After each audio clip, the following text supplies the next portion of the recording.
अग्निपथ योजना वापस लो, वापस लो, वापस लो। अग्निपथ योजना वापस लो, वापस लो, वापस लो। मोदी तेरी तानाशाही नहीं चलेगी, नहीं चलेगी। मोदी तेरी तानाशाही नहीं चलेगी, नहीं। आम आदमी पार्टी को प्रदर्शन रियो फीको। केंद्र सरकार के द्वारा अग्निपथ योजना लाने के बाद में देश भर में ही है जो विभिन्न पार्टी ही केंद्र सरकार ने घेरन का प्रयास जो कर रही हैं। ई कड़ी में आम आदमी पार्टी भी है जो राष्ट्रपति के नाम ज्ञापन सौंप्यो। बीकमान आम आदमी पार्टी है जो कार्यकर्ता को नहीं जुटास की वजह जब पूछी गई तो बताया गया कि झुंझुनू कमान विभिन्न पार्टी ही भी वजहों आज आम आदमी पार्टी थोड़ी कमजोर जो नजर आ रही है। बता दें कि आम आदमी पार्टी अग्निपथ योजना लेके है जो ज्ञापन देने कलेक्ट्रेट पर पहुंचा। सांसद कार्यालय को भी जो घेराव करे गयो, लेकिन कार्यकर्ता नहीं होने की वजह आंदोलन न तो प्रभावी कौन रही हो। मैं सुफगण सिंह महिला, आम आदमी पार्टी झुंझुनू। आज हम राष्ट्रपति साहब को एक ज्ञापन देने के लिए आए हैं जो हमारे सांसद के माध्यम से और हमारे जिला कलेक्टर श्री लक्ष्मण सिंह कोड़ी के माध्यम से महामहिम राष्ट्रपति महोदय को ज्ञापन देंगे, जिसका विषय होगा कि जो ये भाजपा सरकार बिना सोचे समझे तुगलक के फरमान निकाल देती है। इन फरमानों से आज जो इन्होंने 14 तारीख को निकाला है कि एक अग्निपथ नाम से जो देश की सुरक्षा और नौजवानों के साथ खिलवाड़ है, ये जो लेके आए हैं अग्निपथ, जो देश में एकदम जवानों के साथ, जवान कौन होंगे? किसानों के बच्चे और किसान। तो किसानों के साथ पहले ये सरकार खेल चुकी है और अब किसानों के बच्चों के साथ और मजदूरों के बच्चों के साथ ये खेलना चाह रही है। अभी कल इस सरकार ने जो भारत आज तक नहीं हुआ, भारत की सेना को भी के राजनीतिकरण कर दिया। कल जो सेना ने अध्यक्ष जो भी लेफ्टिनेंट जनरल पुरी ने बोला है वो एकदम गलत बोला है। उसने बताया है कि भाई जहाँ सेना का हम नवीनीकरण करना चाहते हैं, सेना को हम जवान देना चाहिए। ये पहले कहा था, ये तो 1978 के बाद का भर्ती है। 1978 में मैं भर्ती हुआ था। उस टाइम मैंने 17 साल की उम्र में नेवी के लिए अप्लाई किया था और 17 साल 5 महीने और 23 दिन का मैंने नेवी ज्वाइन कर ली थी। तो किस तरह की बात कर रहे हैं ये कि भाई नवीनीकरण? ये तो पहले से ही था, अभी कहाँ से आ जाएगा? ये सिर्फ और सिर्फ किसान और मजदूरों के बच्चों को बर्बाद करना चाह रहे हैं, क्योंकि पहले किसान और मजदूरों के बच्चे ही देश के लिए लड़ाई करते थे।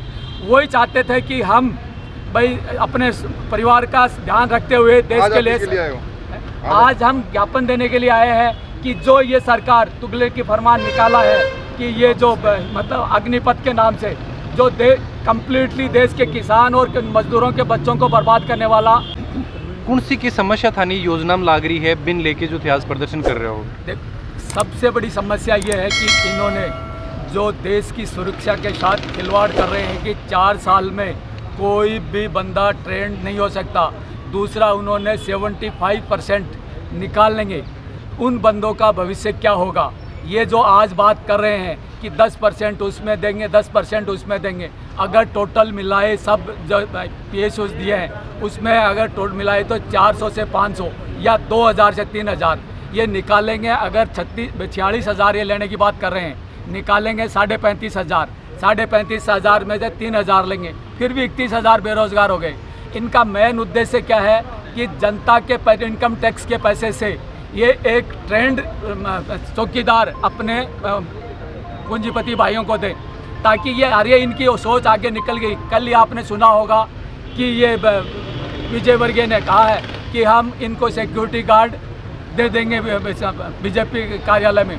तो इनकी सोच ये है कि ये जो आम जनता है, किसान और मजदूरों के बेटे हैं, उनको सिक्योरिटी गार्ड में रखें, उनका कोई पेंशन नहीं होगा।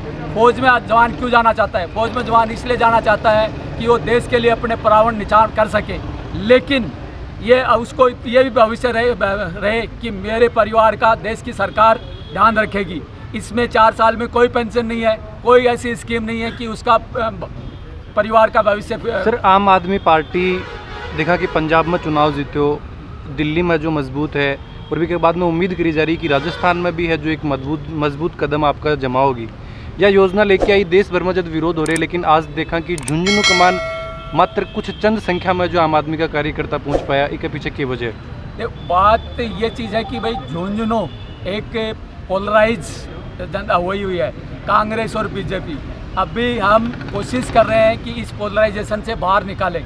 आज हमारे पास ये यूथ इतने जुड़े हैं, उनको यह क्योंकि हम एक ईमानदारी, कट्टर देशभक्ति और जनहितैषी बातें करते हैं। इस बात को सोचने के लिए जो अपने 75 साल से लोग उसमें दबे हुए हैं कि एक पोलराइजेशन कांग्रेस बीजेपी, उनको कोई मतलब फ्यूचर नहीं दिखाई दे रहा था, कहाँ जाएं। अभी एक विकल्प भैया आम आदमी पार्टी राजस्थान में उठ रही है, तो ये हमारा सिर्फ इनिशिएटिव कदम है। आप देखिए 6 महीने बाद में हम पूरा राजस्थान की हवा को ही बदल देंगे। और हम ये गारंटी के साथ बता रहे हैं कि 2023 में हम इन दोनों रिवायती पार्टियों को चने चबा देंगे, इतनी हम बोल रहे हैं। आम आदमी पार्टी आज केंद्र सरकार के द्वारा अग्निपथ के नाम से जो योजना चालू की गई है, उसको वापस लेने के लिए राष्ट्रपति महोदय को ज्ञापन देने के लिए यहाँ सब लोग इकट्ठे हुए हैं। हम कड़ी निंदा करते कि जिस तरीके से तुगलकी फरमान जारी करके किसान और युवाओं के साथ बीजेपी सरकार खिलवाड़ कर रही है, उनकी बेसिक सोच जो आज नज़र आ रही है कि देश का युवा और किसान यदि बर्बाद हो जाएगा तो वो पूंजीपतियों के साथ में मिलकर इस देश पे आने वाले कई सालों तक शासन करते रहेंगे। इन सब चीज़ों के मद्देनज़र आज हम ये आह्वान करने आए हैं जनता से और युवा साथियों से कि लंबे समय तक शांतिपूर्वक हम इसका विरोध करेंगे और जिस प्रकार किसानों ने अपने काले कानूनों के विरोध में जीत दर्ज की थी, उसी प्रकार से सरकार को मजबूर होकर ये अग्निपथ नाम से जो सेवाएं इन्होंने चालू करने की कोशिश की, इनको वापस लेना पड़ेगा। हम मांग करते हैं इसी के साथ में कि जो रेगुलर भर्तियां हैं उनको दोबारा चालू किया जाए, जो पेंशन स्कीम पहले गवर्नमेंट की थी उनको दोबारा लागू किया जाए। इसके साथ में 3 वर्ष का कम से कम उन युवाओं को रियायत दी जाए जो पिछले 2 वर्ष की वजह से भर्ती में शामिल नहीं हो पाए थे। सेना के द्वारा यह चीज़ बोली गई है कि अब जो भी भर्ती प्रक्रिया होंगी बस सिर्फ अग्निपथ के द्वारा ही होंगी। तो अब जो युवा प्रदर्शन कर रहे हैं या प्रदर्शन हम सम्मिलित हो रहे हैं, बन भर्ती प्रक्रियाओं जो अलग रखा जाएगा, तो इनमें किस तरीका युवा जो जोड़ पाओगा? बिल्कुल, कल जो जिस तरीके से नेताओं ने सेना के साथ भी जो राजनीतिकरण किया है और सेनाओं को इसमें इन्वॉल्व किया है और उनके द्वारा पुरी के द्वारा कर्नल पुरी के द्वारा कहा गया है कि अब जितनी भी भर्तियां हैं वो सारी की सारी अग्निपथ के द्वारा ही की जाएंगी। हम इसकी कड़ी निंदा करते हैं। युवा साथी इन प्रकार की बातों से बिल्कुल नहीं डरने वाले हैं। हाँ, हम ये ज़रूर निवेदन करेंगे कि कोई भी युवा साथी जो है वो किसी भी प्रकार से प्रशासन और कानून को अपने हाथ में नहीं ले, किसी भी प्रकार का उग्र प्रदर्शन नहीं करे। हम सत्याग्रह के आंदोलन से चाहे जितना लंबा इसके लिए लड़ना पड़े, सरकार को घुटने टेकने होंगे और वापस इसको लेना पड़ेगा। और अगर वो ऐसा नहीं करती है तो 2024 में युवा साथी सरकार को बदल देंगे और हमारी अपनी सरकार आएगी जिसमें हम पुनः वही व्यवस्थाएं लागू करेंगे। इसके लिए हम बिल्कुल कटिबद्ध हैं। परिचय सर? प्रवीण कृष्णिया, राजस्थान आम आदमी पार्टी। धन्यवाद।